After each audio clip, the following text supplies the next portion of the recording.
I gave away everything that I own. I went into complete poverty. I just thought I'm supposed to do this. And it didn't work. It didn't work. And then years later, I'm looking back at that entire experience and I'm examining my life and where it is now. And I'm thinking, well, wait a minute. I'm really happy with what I'm doing now. So if that other thing had happened, then I wouldn't be doing this. Hey everyone, Andrew here, otherwise known as the guy who wrote the last Law of Attraction book you'll ever need to read, coming at you with another really cool interview. And this gentleman who I'm about to introduce to you, we actually, uh, I was on a podcast interview with a friend in common, Philip. And as soon as we were done with our conversation, and as soon as I was done telling him all about my book, he's like, I think I've got someone you should meet. And cut to, I don't know, a week and a half later, Roger Burnley, right here, we were in a conversation and we were just talking about so many different things, law of attraction included. And, even the topic of being a channel, who, Roger happens to be, all these different things. I thought, I've got to put this guy in front of my audience and just have a conversation, because I'm sure that the insights that emerge naturally will be really, really relevant. So with that said, Roger Burnley, thank you so much for being here and welcome to my YouTube channel. Andrew, thank you so much. I am so happy to be here. And I've got to say, it's so funny that when you mentioned Philip and our introduction, of course, Philip would make the introduction, knowing me so well. And when he could just look at the title of your book, The Last Love, of course, he goes, yeah, you got to talk to Roger. So no accidents. Yes, exactly. Well, you know what? Let's start with that, because Mm. I don't know how far back we want to go in your life, but what you just said right there, no accidents, I think that's one of those misunderstood terms where people don't they'll hear it a lot, but they won't allow it to really be taken in. Where Mhm. even people that are familiar with law of attraction, they chalk everything up to coincidence or Right, luck or whatever it might be. But we kind of know better. And I've used the word luck before, but it's often in the context of it feels like luck, but right. in the end, it all comes down to attraction.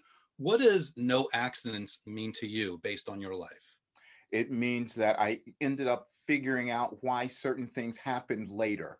That's what it happens. I say, oh, now I understand why this occurred. Now I understand why I had this experience. So it was not accidental. And then many years ago, many of my friends got so irritated with me because I would say this all the time. And they would say, don't you think some things just happen accidentally? I go, no.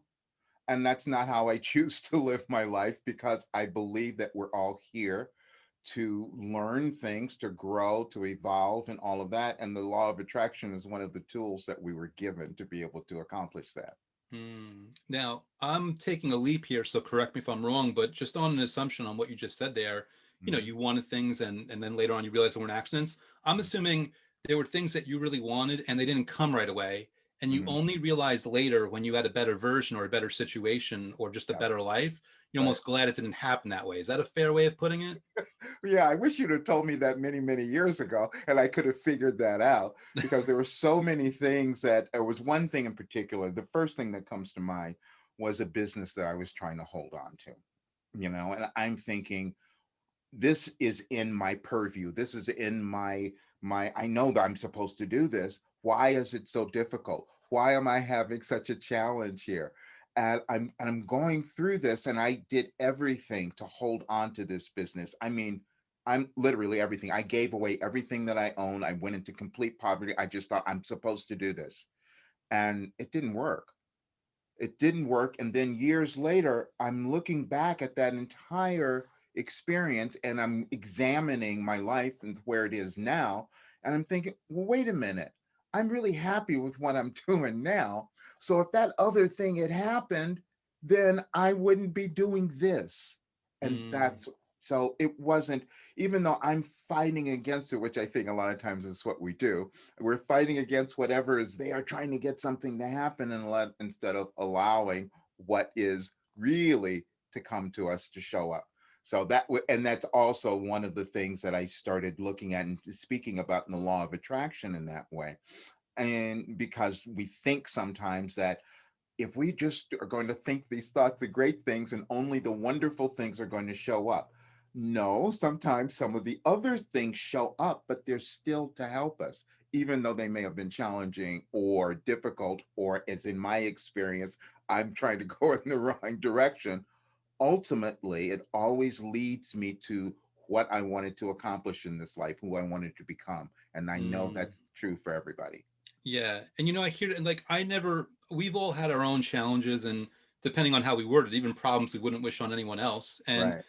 it's always easier to say it from the outside, not knowing that other person's problem. Hmm. But it's one of those things where sometimes if it's just out of strategy, if you look at something like saying, okay, this is pointing me towards something better, Hmm. just strategically, that Hmm. can bring you into gratitude sooner, that can raise your vibration sooner, that could get you towards the thing that you actually wanted that you didn't realize you wanted way Right. sooner, just by having that approach. Not even as a way of saying, okay, I refuse to even realize that this thing is something I don't enjoy, I'm so worried about how my thoughts are going to go. It's like, no, okay, this is bad, but what can I take out of this? Can I accept the fact that there must be something grander behind it? And through that, experience, allow gratitude, through that, grow in whatever way I can, through that, get faster to whatever it is that's going to be the better thing, that I'm Mhm. going to look back on this and be glad that I wasn't stuck in this thing and I was open for the new thing. Is that a fair way to put it? That's completely fair. And you're talking about something that I actually include in one of my programs. I tell people all kinds of crazy things and they argue and fight with me, but I said, you'll end up finding out that this is correct. I said, you never had a bad experience. And they go, what? That doesn't even make sense. I go, well, yeah, when you get the thing that you were supposed to gain from that experience, you'll understand that it wasn't a bad one. There's always something, it's some form of wisdom, some sort of direction or guidance that we're always going to receive from every single situation, every experience that we're in. But because we have formed this habit of we probably needed to, of labeling things as being either good or bad, many times it's really difficult for us to figure that out or to Yeah. know that, especially in the moment. Yeah, it's one of those things where, again, I'm Captain Strategy. I'm always a strategy guy about this. You're also simultaneously building up emotional resilience when you Hmm. try to carry that better perspective, so that when things come that would normally challenge your sensibilities or your reality or your sense of self or your sense of justice and what's fair and what you deserve and all those things, you are propped up in a way to receive better, to deal with whatever that is, and say, Right. okay, how is this in my favor? And I'm asking that kind of out loud, Mhm. rhetorically, knowing that the answer might come right now, or it might come a month from now, or it might Mhm. actually come a decade from now. I don't know Right. what it might be, but how is this in my favor is always a good question to ask, right?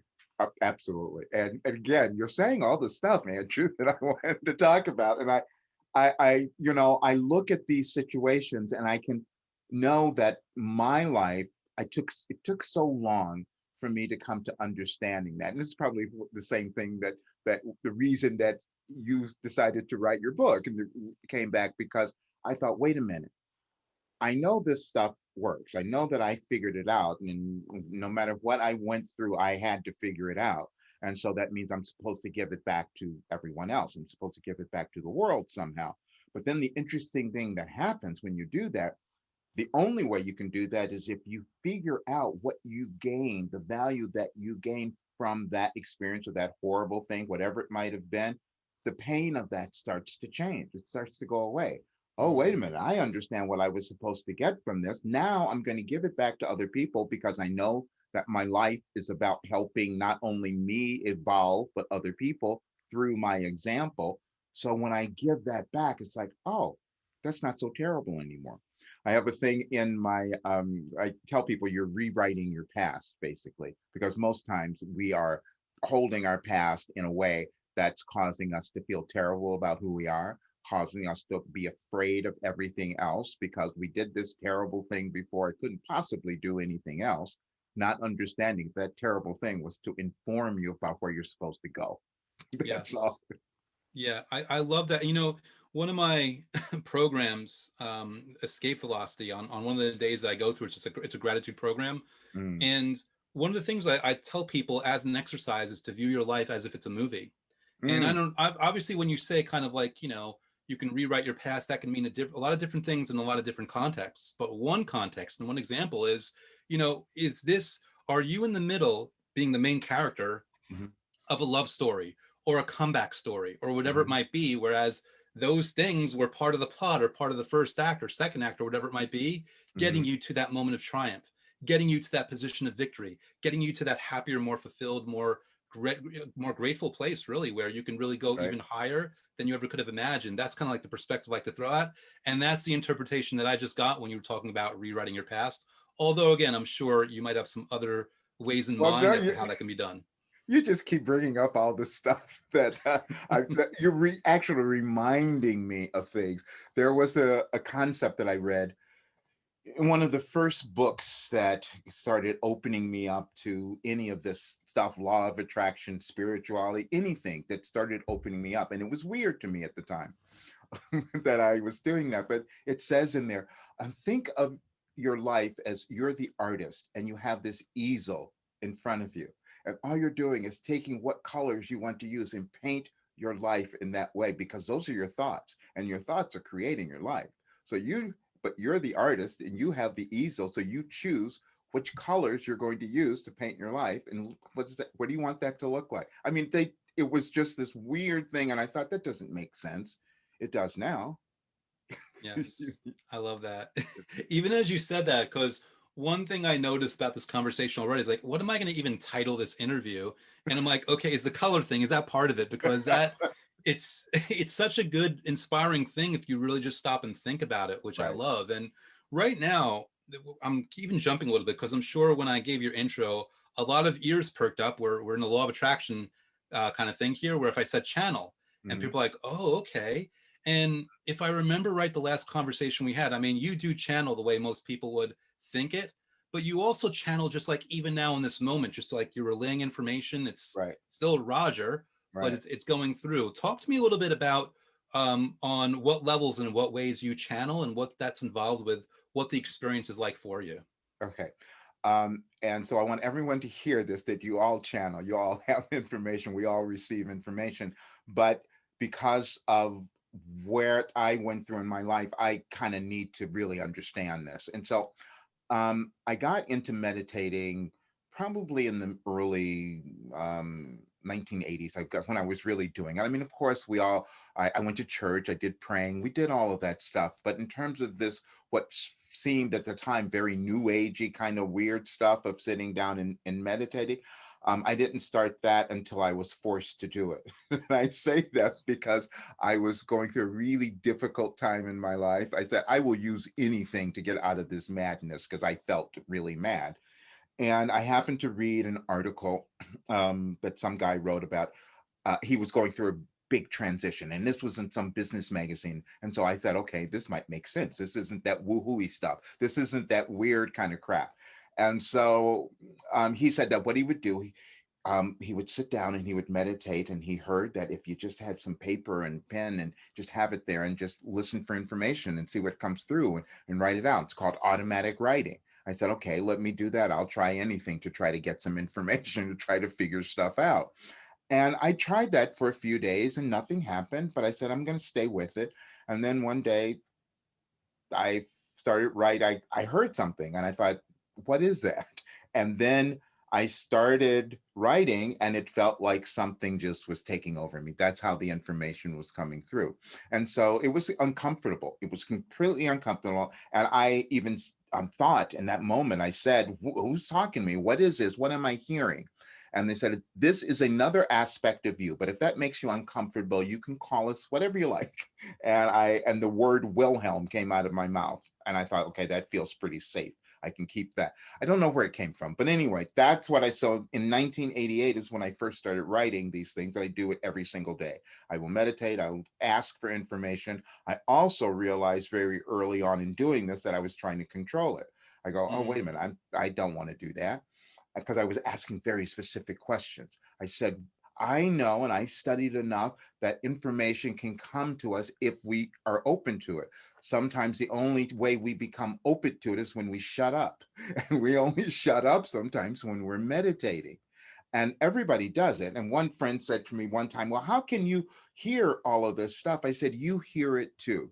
You just haven't practiced putting it into a form. And that's what I've done over years and years and years. So because I have practiced it so much, I've developed my intuitive skills as well. That just comes through. So I know that when I'm speaking, a lot of times I am speaking, as you said, as Roger, but then I also know that at other times, this other part of me comes through and the words are just happening and I'm not even clear of what's going to come out, but I know it's going to make sense. Hmm. That happens Right. quite a bit. You know, real quick, just to speak to it, one thing I noticed, there was a parallel with me where you were at this point in your life. We didn't even get too much detail, but like things were rough and you were upset and motivated enough that like something has to change. So you Hmm. stuck with this thing, just the way I stuck with mostly gratitude methods, but some scripting and some visualization. And I think it's really important to highlight that because I think everyone has their own path in their own unique way, and they Right. don't necessarily have to look at me or you and say, okay, that's the only way. It's like it could be so many different ways. Right. Whereas if you are identifying that there's something about your life that you're upset about and you've heard of some kind of method, whether it's meditation or Hmm. gratitude or something else, that you will stick with it long enough without even worrying about what's going to happen or how it's going to happen, and Hmm. then allowing that to unfold and allowing the magic to really do what it's going to do and allow yourself to almost step into a new version of yourself that can Right. suddenly receive on a higher level. Whereas an older version of you and then other people that you're talking to are almost jealous of, saying, Hmm. oh, I should have that. I want that. Meanwhile, they have access to that as soon as they get upset enough and they stick with something long enough to Hmm. allow it to happen. Well, and the other thing too, um, you impressed me so much because I know a bit of your story and where you started making a change and you ended up in that place where you knew you were going to take this direction and it turned out great and you went with it even though it was scary. And I know you, well, guess what? I had so many of those opportunities and I didn't do them. I kept like, no, this is too weird. And I'm saying this because I know that all most people and everybody that comes to me, I said, I know you're scared to kind of figure out who you are. You're kind of uncomfortable moving into this unknown place that is frightening for a lot of people. And I point out to them, you have to understand if you're talking to me, you're already in a good place. Already people who are listening to this podcast are in a good place because they would not have come here unless they were open to learning more, developing more. And so I wasn't that person, quite honestly. I would Mm, somehow go there, but then I would say, no, this is too strange.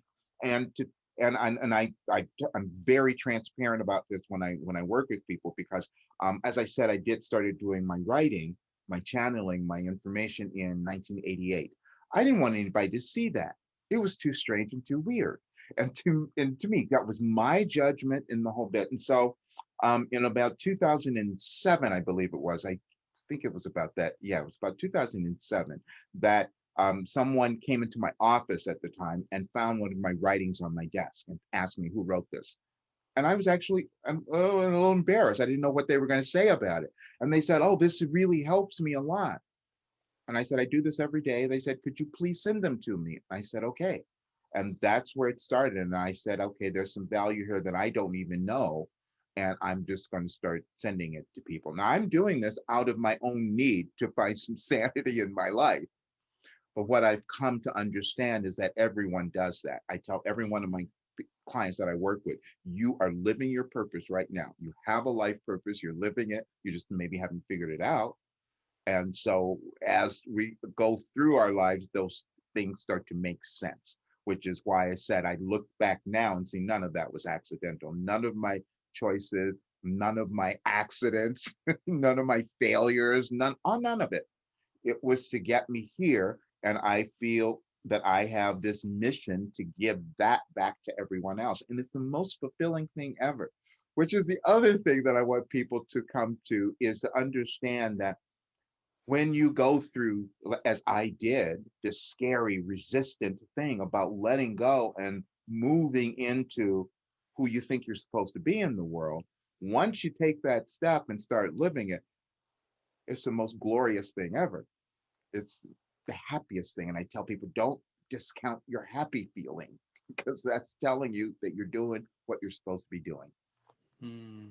So I want to first thank you for highlighting the fact that there was a time where you were doing this and it didn't happen right away. And the Mhm. reason I want to say this because I think sometimes if people they'll discover law of attraction or something similar, and just in Right. terms of a mindset, and things will start to work, and then it'll stop because, you know, they get in their own way, they hit a roadblock, whatever it might be. And then they don't even realize this consciously, although sometimes they do. Mhm. They've suddenly convinced themselves that they've lost their shot. Mhm. That was Oh, my shot. I saw a new world, and it was there, and now it's gone, and now I can't get it back. And they tell themselves. So I want to thank you for expressing that, because, you know, even before I had that moment where my back was against the wall, I had 4 years of successes and failures and stopping and starting and getting in my own way and letting my ego take over. So that's really important. I also want to thank you, though, for bringing up that story where somebody picked up your writings that you were almost embarrassed about, right. to have them be read and having it be such an impact, because I think we all have these gifts and Sure. we conceal it because we're worried what people will think of us, Right. not realizing that they'll actually like us more, they'll respect us more, they'll be more impressed, they'll be more drawn to us, we'll have more happiness, more success, more people in our corner. Thank you for highlighting that, because if people would only realize and allow themselves that freedom, they Mhm. would go so much further, and like you said, be so much happier. Oh, yeah. And that's why I keep talking about it, because I know that a lot of times when I meet people, they look at me and they think, "Oh, wow, this is a really happy guy, and he must have always been that way. Must have had this life that just led him to being this person." And I have to keep saying, "No, no, no. Please understand. This took some work on my part to like accomplish this and get there. But because of that, I know it's doable. I know anybody can accomplish it." And that we've seen so many advertisements and ads or stories about when people are trying to sell something, and they will always say, "If I've done it, then it means you can do it." And I never understood completely what that meant until now, because I Mm. know the stuff that I've done, if I were able to do it with what I thought about myself earlier in my life, of incapable I thought I was, then I know everybody else can. Yeah, it's there. It's there for the taking, and if only people will just allow themselves. Now, Yeah. here we are talking about law of attraction, and we have our own way about it. I'm Mhm. curious, based on just your own life, is there something that you do every single day that resonates, that counts as a law of attraction method, or is there any kind of mindset work? Like, what do you do every single day right now Mhm. in 2021 as we're speaking? I get up every morning, and I come sometimes I people I get up very early sometimes, because it seems to be the most peaceful time. And yeah, I talk about this. I like to get up and start getting into my meditation before I start really delving into my day, because then the insanity starts. And so when I go, I don't care what has gone on for me. If I'm waking up and sometimes I'm not in the greatest space and I'm upset about something or whatever it might be, I know that when I give myself time and sit down and do my meditation and ask for information, that it always comes through. There are certain days that I will sit here and I said, "Please give me some information," because I want it to come through where I can write it down. And I think, "Oh, it's not going to happen today." And I go, "It always happens." I Hmm. sometimes it may take me a little while. I have to sit there for a while because it's my resistance. It's I don't want to hear it. I don't want to know. And I'm saying most times we are receiving information and it's guidance, but sometimes we're not acting on it. It feels too weird. It feels too scary. I tell people most times that this whole thing that we came up with in society called the imposter syndrome, which became very popular some years ago. I thought, wait a minute, that's not really real. That couldn't possibly be real, because we can't be an imposter to ourselves. It's not possible. Each person was born with something to offer that's magnificent, that has value, not only for them, but for other people. And they're supposed to do that. So then when they decide to jump into being their authentic selves, they're not impersonating anyone. They're not being an imposter. They're just being themselves. But I know that I used that idea when I discovered it a while back. I thought, "Oh, that's why I've been afraid. That's why I can't do anything. I have the imposter syndrome. I suffer Mm. from the imposter syndrome." And I thought, okay, but you could also decide not to. Yeah, and you could realize it's an illusion, really. Yeah. I mean, who says that you're really an imposter Right. besides you? Who kind of pulled you That's it. aside and said, "Hey, you know, you're just an imposter." Like, no one does that. It doesn't happen. Yeah. Yeah. And we're always traditionally the hardest on ourselves. Even when we think other people are being harder on us, like we find a way because we know our own insecurities, we know our own Mhm. weaknesses, for lack of a better word. Our Mhm. ego knows the buttons to push, and it Right. happens naturally. So yeah, I think I agree with you. I think, you know, imposter syndrome is one of those things where a lot of people just find themselves falling into that trap. And it all comes down to, here's the beautiful thing. If you are suffering from imposter syndrome, it actually speaks good things about you. It says Mhm. you care about people. It says you Exactly. care Yeah. about being a better person. It Right. says that you're not trying to game the system or cheat somebody else or rip someone off. Like, you're trying to be your best self. The Mm, fact that you're worrying about that, the fact mm. that you're worried means that you are a better person, means you should kind of look in the mirror and give yourself a pat on the back and give yourself a break, right? Right. And you're right. And that's the thing that I had to come to. And I had to recognize that I had a pattern of holding back. But then when I understood the reason that I was doing that, oh, it felt better because I don't like to give out information in anything or tell people stuff if I don't know that it's real. If I don't know that I have some proof of it within myself in my own life. And so I talked about, this program that I created, and I waited forever to do that because I thought, okay, yeah, this stuff worked on me, but will it work on other people? Does it work for other people? And so I started testing it. I started giving it to people. I started working with them, and I go, yeah, I'm getting those results too. But then I still wasn't quite sure. And then I come to another area where I thought, okay, you're just wasting time. And I had to look back at my former life, I'll call it, where when I was performing, and I would get ready to do a show or something, and I would go out and I would rehearse and rehearse and rehearse and never think it was quite good enough. Never Mm, think it was good. I'd go out and do the show, and then I would, even after doing it, I think this was really terrible. It yeah. wasn't until years later, this is embarrassing, because I would look back at that stuff and I would say, wait a minute, that was pretty good. What were you thinking back then? But then I recognized it wasn't perfect. I have that perfectionistic thing going on too. However, Mm, when I recognize, as you said, that the reason I do that is I really want to help people, it became manageable. I said, okay, you know what you're doing, but you also know that this stuff is good. So get out of the way and just put it out there. Just start doing it. So I had to do yeah. that. Even as you're describing that, again, I find so many parallels with when you speak with, like, even my own experience. Like, for Mm, me, because I've got my own 90-day program, Gravity of the Cosmos, and mm. I have to walk for myself personally this fine line of reading the emails that come in from people saying, "Oh my God, this is such a game changer. I can't believe what you did here." And I'm like, okay, I can't let myself get a big head about this. But at I the same token, know. it's like, well, I have to honor this. You If need I'm it. really getting Yeah, that feedback, why wouldn't I be happy about that? So it is really is this thing of walking this fine line of not wanting to be an egomaniac, but right. wanting to acknowledge. But and my own happy medium, at least right now, it's always an evolving thing, is Hmm. like, I'm not the star, the program is the star, but more importantly, Right. the user is the star. So it's really them just doing these methods of their own, of their own volition, Right. doing it, following through, letting my program guide them. That's, So for yeah. me, and again, called imposter syndrome or anything else, it makes it very easy for me to receive when I know that it's them. They're the ones that deserve the credit, they're the ones that they have it going on. And it sounds to me like the same thing for you. Like, you've Oh, got this brilliant absolutely. stuff, but it's them using it that's really the important thing. So by giving them credit, we don't get a big head, but we also acknowledge the value of the content itself.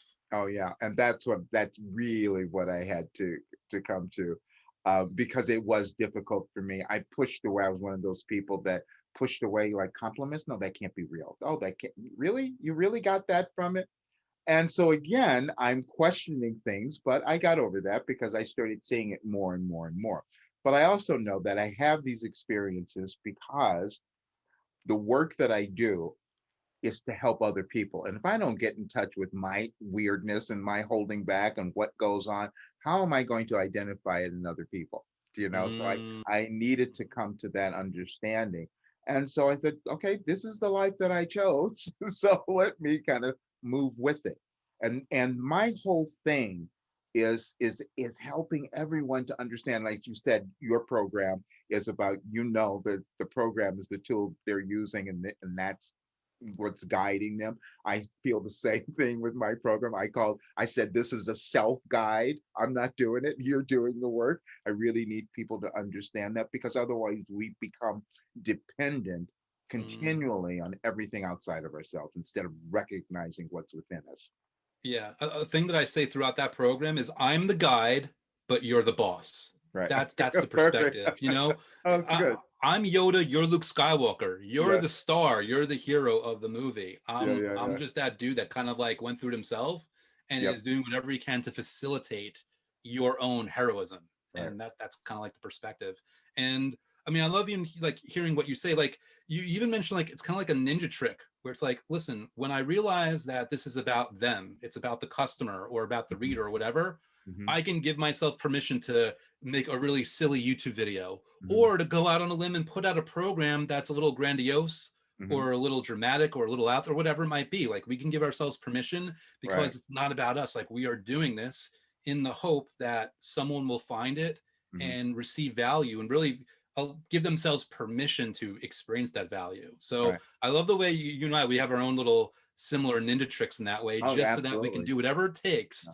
to get that out there and serve people and make a You better world. you do another thing too. So I'll point this out because, and I so appreciated it, is that in your book, you set up expectations of what we're going to get from the book. And I Yes. love that so much because we are not even clear or don't understand how powerful those expectations are. If I believe that I'm going to get something from whatever I'm doing, if I believe that first, moving into it, it's absolutely going to happen. Yeah. That's And what's good. it's not a trick. It's because you're that powerful. Exactly. That Yeah. that's what I love so much. See, this is what I love about like even the law of attraction. Hmm. It's not a trick. It's just that you're that powerful. And the Right. fact that you haven't done it yet is because you are so powerful to stop yourself from doing it, from not allowing yourself to accept that. It's all comes down to you. You are always the center of it. You were always at source. You were always at a place of power in order to invite this stuff. Right. And yeah, for me, that was a key thing for me to get past back when I was getting those first results and receiving and really realizing that this works if you work it. Hmm. I started recently, so we can go a little bit further into this, because I use this to try to help people understand the law of attraction. Because again, I think that sometimes people think that they're just looking for stuff to cause them to feel good and get all the money to come in. I don't know. There's some disconnect that happens there. But I said, wait a minute, think about this. You're this eternal spiritual being. You've been here for a really long time, and that gets people like, what? What does that mean? I'm giving you a little break here. I'm saying that possibly some of the things that you're experiencing and some of the challenges that you're having maybe things that you've experienced before, or maybe things you're carrying forth from your family. We do that quite a bit, or from your ancestors, and you can't remember any of that. But it's still something that you're here and it was given to you that you've attracted into your life to help you evolve Mm, in whatever way. That's all that's going on. So when I looked at that and I thought, okay, I'm having this challenging experience. I've had a lot of really great ones too, but I'm having this challenging one. And that one, again, is to get me to uncover, to move through some limitation that I've placed upon myself. I don't know if I've done it here or some other lifetime, but it's a limitation. yeah. And now you get to transcend it Yeah. without judging yourself too harshly along the way. Yeah. I Well, love it. okay, yeah, that was pretty. That was easier. I'm glad you said that those words because that was my. I judged myself completely along the way, and that's the other thing that I had to come to understand, and I give to my clients. I work so heavily on self forgiveness Yeah. because we start to uncover stuff and then immediately judge ourselves. I go, okay, wait a minute, that's holding you back. You're defeating the purpose. So Yeah. It's almost like sometimes you've got two paths in front of you, and it's like, I don't know, there's 20 feet down the way, and they're like literally like right next to each other. mhm. This one, you just walk and you get there. The other one, you walk, but every 5 feet, someone punches you in the face. But you still get there. It's All like, right. okay, which one will you choose? Will you choose the one where you're getting punched in the face or the Mm, one where it's smooth sailing? You're going to get there on the other end no matter what. mm, Why not choose the more comfortable way? And mm, those punches, PS, in case anyone hadn't figured it out yet, is you judging yourself, you dragging yourself down, you making it harder than it needs to be. The thing you want, you're going to get there. You might as well enjoy the journey as much as possible. Because, by the way, that way it's faster also. It's faster, it's more enjoyable. If you're going to get there, why even open yourself up to those punches or those hits or whatever it might be? And a lot of times it just comes down to lack of awareness, which brings us to, once you're aware of it, okay, now there's no more excuse. Mhm. Now you get to let yourself off the hook, give yourself a break, love yourself, accept yourself, and move forward with it, knowing that, hey, whatever happened in the past, it's fine. Let's rewrite it and move forward and make a better future. Everything you said was so wonderful and so brilliant, and most people have difficulty like I did because of the one thing we can't get is that we're supposed to actually be happy. We're supposed to Yep. enjoy. Wait a minute. We were supposed to enjoy what we were doing. That was part of the plan, and it just doesn't make sense. And so when I tell people, no, okay, I will take a lot of times I'll take people through a process just to get them to remember, because they've cut it off, things that they enjoyed when they were much younger, that kind of informed what they're supposed to do. But somehow we went to school and said, no, we're not supposed to do that. We're supposed to do something a little different, or our parents did it, or whatever. And depending on how susceptible we are, or how impressionable, I should say, we think, okay, no, I can't do any of those things. And we end up living our lives that way. And Yeah. then to get outside of that is too scary. It was really important what you said there. It's like someone else told us it's this way. Someone else told Mhm. us to do it. We didn't do it. We Right. heard that information and we accepted it. And, even back to like, you saying like, well, I'm supposed to be happy. Mhm. When I go on podcast interviews, I don't remember the first time I said this. It kind of like just came out, which I guess was me channeling in my own way. Right. But I said joy is a strategy, because Ah, we all look at joy as a oh, manifestation that's of a good. I'm result, which taking it that is, one. but it's also a strategy. It's a pathway by which you get to more joy. And when Yes. you view it that way, at least in my perspective, Mhm. rather than searching for the ultimate happiness, it gives you permission to search for like a little bit of a joyful moment here, a smile, enjoy that piece of cake, or enjoy that game that you like, whatever it might be. Use joy as your strategy, and then all of a sudden you find yourself being more proactive as Mhm. you implement that on the way to the things that you want. Right. You brought up another memory for me. Years ago, I was listening to a video. I don't know who it was or what it was, but it was just, we will hear things and they'll just like stand out to us at some point, and that is what's supposed to happen. We're supposed to pay attention. So I'm listening to this woman speaking. I don't know what she was talking about, except during this talk, the inflection in her voice changed, and all of a sudden she got louder and she says, "Your purpose is happiness." I thought, oh, I think I was supposed to hear that. I think she was yelling that at me, is what came up. And then I thought, well, wait a minute. A lot of the work that I do is making people happy, or discovering their happiness, or finding that, or something. But somehow that did not feel like that purpose is important enough. Maybe I'm supposed to end world hunger. Maybe I'm supposed to do something like bigger than that. Hmm. Um, Showing people that their happiness was important, and what you just said is that leads, really, that is leads the way, couldn't possibly be, but it Hmm. is. Yeah, It really is that simple, yeah. really. So, before I forgot, I wanted to ask you. You'd mentioned your program. What is like? First of all, just in case people are curious, what's the name of the program, and what can they expect if they go through it? Okay, it's called Empowerment Made Simple. And I use that's kind of a funny term because it's not simple. It's easy to do, but it's not always simple because we get in our own way. And so I Mm, talk about that. What in the program, as I said, it's a self guide to empowerment. It's us sitting down and looking at things, asking questions, listening to information, writing about who we are, and in doing an investigation. In that investigation, always, as they go through the program, I broke it down so it's 52 weeks. They just do it week by week, because you're not going to come in and change yourself overnight. That's a thing that people, I think, have been sold a bill of goods on that one. But anyway, it's a process where you're just uncovering what you've been hiding, what you've been putting away, what you haven't believed about how powerful you are, what you haven't discovered about these gifts you have. People listen to that and they say, that's crazy. I said, no, it's not, because everyone was born that way. Every mm, single person. You can't find people, we may live it out differently. it may look on the surface that some people were born with less, but that's never true either. It's just what they're choosing to live out in every situation, including us. And I can see that very clearly. Even people, and I talk about this, we will look at folks who have, and I love using these examples, people who have disabilities, for instance.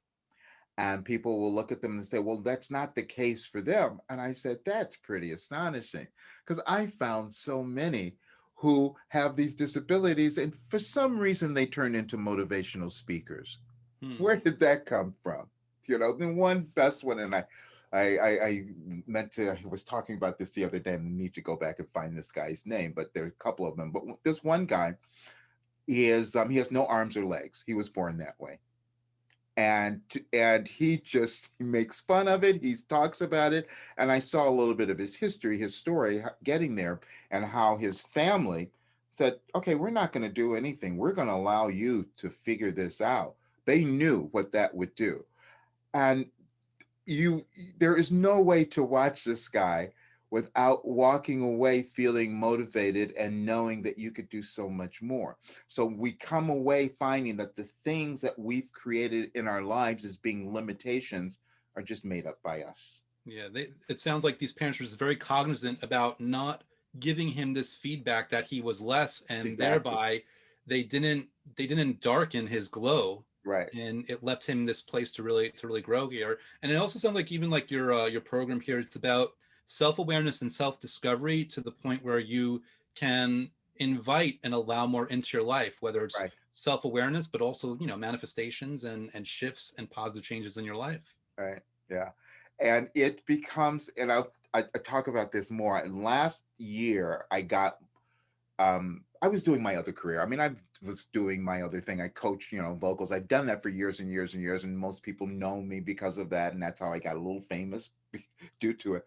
However, I knew that this place, this thing that I was doing, was what I needed to give to the world. And I've been working on it for years, years and years and years and years, like so many other people. And so, what's happened now, when the pandemic started, all of a sudden, people are saying, "What am I supposed to do? Who Mm. am I supposed to be?" We start examining things in a deeper level, and that's exactly what happened for me. I said, okay, I know a lot of other people are freaking out at this time, and I have information and things that could help them. So maybe it's time to put that out there. And it's what I tell all of my clients. I'm no different than they are. They have something. If you've lived a life, you have value to offer the world. Yes, you're brilliant in your own way, and that's not just words. Yeah, That's actually the truth. right. Now, we're almost out of time here, but I want to make sure, like, if people want to connect with you or learn more about you, what's the best place or places for them to go? Well, they can always find me on the burnleymethod.com. And then I also have a another page where well, it'll be current. It's called empowermeroger.com. So both of those are ways that they can get in touch. But the burnleymethod.com. And let me talk about that too. I created that name because I want everyone to understand that my whole deal is to get them to create their own method. I Mm, want people to incorporate every aspect of who they are. And I that's, love that. yeah, I love that. It's like, listen, this is me, and you can do the same thing very easily. exactly. Cool. And Yeah. what I'm going to do is I'm going to put both those links in the YouTube description, Oh, the perfect. description of this video, so people can click and easily access it. Great. One thing I also finally, I guess, want to get in here before we closed it out Mhm. was really like leaving you the floor and letting you go off of inspiration here, Mhm. whether it's Roger or Mhm. Wilhelm or a combination or whatever it might be, Mhm. right now, based on the conversation and all the things we've covered, based Mhm. on the fact that we know that a lot of people are really listening intently, what are you called to share right now, whether it's wisdom, guidance, insight, advice, or anything else? What would you like to share with the audience as kind of like a go away message?